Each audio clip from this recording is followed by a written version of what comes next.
Bonjour, dans cette capsule, nous allons voir un outil qui s'appelle l'avancement d'une réaction chimique. Alors par exemple, si on prend une équation de réaction, deux molécules d'hydrogène vont réagir avec une molécule de dioxygène pour donner deux molécules d'eau. On peut représenter les molécules par des symboles. Donc, on va représenter le dihydrogène en blanc, on va représenter le dioxygène en rouge.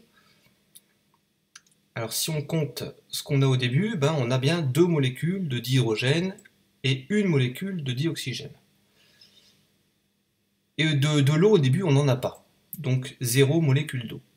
Alors la réaction va démarrer, elle va démarrer, et puis on va former les molécules d'eau, et à la fin de la réaction, on aura zéro molécule de dihydrogène, zéro molécule de dioxygène, et deux molécules d'eau.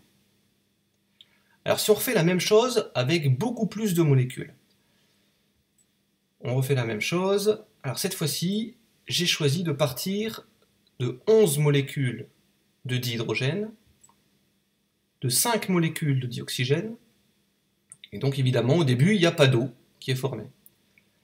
La réaction va se dérouler, et qu'est-ce qui va nous rester à la fin? À la fin, si on fait le bilan, on trouve une molécule de dihydrogène, 0 molécule de dioxygène et 10 molécules d'eau. Alors je vous montre ça parce que ce qu'on peut voir quand une réaction chimique se déroule, c'est que à la fin de la réaction va s'arrêter parce qu'il y a au moins l'un des deux réactifs qui sera en défaut, c'est-à-dire qui aura complètement disparu. Ici, c'est le dioxygène qui a été entièrement consommé. Il y a 0 molécule de dioxygène à la fin. Et il reste quand même du dihydrogène. Chaque fois qu'on aura une réaction chimique, par exemple si on suit ce modèle-là, on va partir d'un certain nombre de moles ou bien de molécules molécules, et puis on va former des nouvelles molécules. Alors par exemple ici, si je pars avec 5 molécules de A et 5 molécules de B, la réaction va se dérouler, donc ça veut dire que du côté des réactifs, côté gauche, les quantités diminuent, et puis du côté des produits, du côté droit de la flèche, les quantités augmentent. Et puis au bout d'un moment, il y aura une quantité qui va arriver à 0 du côté des réactifs, et à ce moment-là, la réaction va s'arrêter. Alors en fait, comment est-ce qu'on peut faire pour déterminer à partir de l'état initial d'une réaction chimique? On regarde l'état initial, ici on avait 5 moles de A, 5 moles de B. Comment est-ce qu'on fait pour connaître l'état final, c'est-à-dire ce qu'on va avoir à la fin de la réaction, et est-ce qu'il va rester des réactifs ou pas? Pour connaître ça, il y a un outil qu'on appelle l'avancement.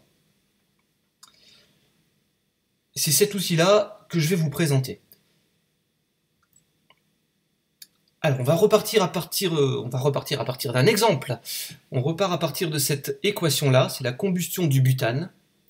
Alors, j'ai déjà mis les coefficients stoichiométriques, 2 pour le butane, C4H10, 13 pour le dioxygène, ça c'est la combustion, et ça produit du dioxyde de carbone, 8CO2, et de l'eau, 10H2O. Donc cette équation, elle est déjà équilibrée. Et pour se servir de l'outil avancement, on a besoin de tracer un tableau. Dans ce tableau, on va y faire figurer l'état initial, l'état intermédiaire, c'est-à-dire au cours de la réaction, et l'état final quand la réaction est complètement terminée. Donc je vais mettre un état initial, je vais par exemple choisir 3 molécules de butane, 5 molécules de dioxygène, et puis au début de la réaction, forcément, il n'y a pas encore de CO2, il n'y a pas encore de H2O qui sont formés. Donc la réaction va démarrer, ça veut dire que la quantité de butane et la quantité de dioxygène, elle va diminuer, tandis que la quantité de CO2 et la quantité de H2O, elle va augmenter. La réaction démarre et on va avoir l'état intermédiaire. Alors pour écrire l'état intermédiaire, on va repartir de l'état initial. On avait 3 moles, et puis comme ça diminue, je mets un signe moins. Et derrière le moins, je vais reprendre le coefficient stoichiométrique avec mon avancement x de la réaction. X représente l'avancement. Je fais la même chose pour le dioxygène. J'avais 5 moles, je mets un signe moins parce que cette quantité-là va diminuer. Elle va diminuer à moins 13x. Du côté des produits, c'est le contraire, ça augmente. On avait 0 mol et ça augmente, donc je mets un signe plus. Donc je vais prendre 8x. J'avais 0 mol d'eau plus quelque chose plus 10x. Voilà la situation de mon état intermédiaire. Et il ne nous reste plus qu'à déterminer la valeur de l'état final. Et c'est là qu'on va devoir utiliser nos x de l'état intermédiaire. Pour connaître l'état final, on peut dire que, petite pause, on peut dire que la réaction s'arrête lorsque l'un des réactifs est entièrement consommé.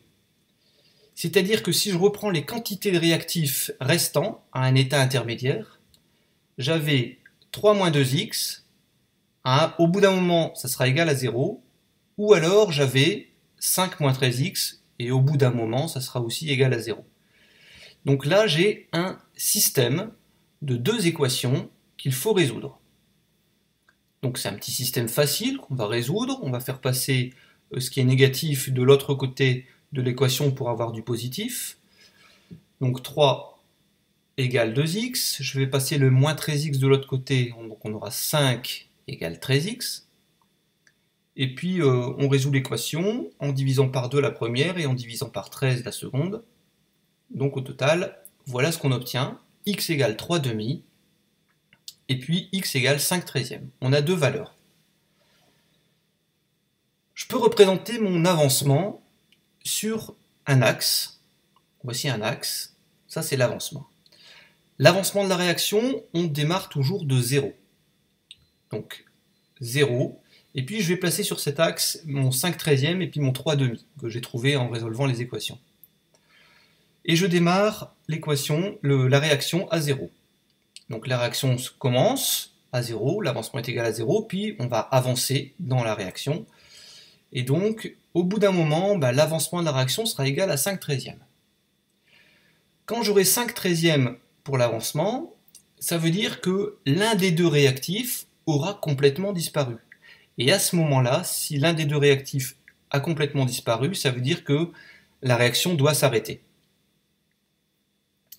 Donc on peut noter que la valeur maximale de l'avancement, ça sera ici 5 treizièmes. En fait, quand on a les deux équations, le truc c'est qu'on choisit toujours le plus petit des deux. Dès qu'on a atteint le plus petit des deux, il y a un réactif qui est en défaut, la réaction s'arrête et c'est terminé. Donc on a la valeur maximum de l'avancement, ici c'est 5 treizièmes. On va aller reporter ce résultat dans notre tableau précédent. Pour l'état final, on va reprendre l'état intermédiaire et on va juste remplacer x par sa valeur maximale. Donc x max c'était 5 treizièmes. Je réécris l'état final en remplaçant x par x max. Donc 3 moins 2x max, 5 moins 13x max, 8x max et 10x max. Et puis on remplace x max par sa valeur, par 5 treizièmes, et puis là on va trouver les valeurs de l'état final. Donc pour le dioxygène, on voit que ça fait 0, donc ça sera lui le réactif en défaut. Et puis voilà les quantités pour le CO2 et pour l'eau. Alors on peut représenter l'évolution de cette réaction par un graphique. Donc, sur cette représentation graphique, on va représenter en ordonnée les quantités de matière, et puis en abscisse, on va représenter l'avancement de la réaction. Donc cet avancement de la réaction, il ne dépassera pas une certaine valeur, qui est la valeur x max. Alors on va reprendre le tableau d'avancement pour pouvoir placer les points. Pour le butane, au début, à l'état initial, on avait 3 moles de butane, donc on va placer ce point-là. Et puis à la fin de la réaction, on a cette quantité-là de butane. Et si on relie les deux points, voilà l'évolution de la quantité de butane au cours de la réaction. On peut faire la même chose avec le dioxygène. Au départ, on avait 5 moles. À la fin de la réaction, donc quand X vaut X max, il n'y a plus de dioxygène. Et donc on relie les deux points. Voilà l'évolution de la quantité de dioxygène. Pour le CO2, au départ, il y avait 0 mol. Et puis à la fin, voilà cette quantité-là. Et puis ça c'est l'évolution de la quantité de CO2. Et même chose pour l'eau. Au départ, il y avait 0 mol. À la fin, 3,85 mol. On relie les deux. Voilà la quantité d'eau. Donc on a un petit graphique qui permet de voir un petit peu l'évolution de la réaction au cours des différentes valeurs de l'avancement de la réaction. Un petit rappel pour terminer. Petit rappel parce que en chimie, il y a certaines formules qu'on va devoir utiliser régulièrement. Alors il y en a deux que vous avez vues en seconde. La formule n égale petit m sur grand M pour calculer une quantité de matière. Donc n, c'est la quantité de matière en mol. Petit m, c'est la masse en grammes. Et grand M, la masse molaire en grammes par mol. Et puis deuxième formule, si on a des solutions, on peut calculer des concentrations. Et donc la concentration, c'est petit n sur V. Donc la concentration molaire en mol par litre, c'est la quantité de matière en mol divisée par le volume de solution en litres. Voilà, on aura à connaître précisément ces deux formules-là. Voilà, c'est tout.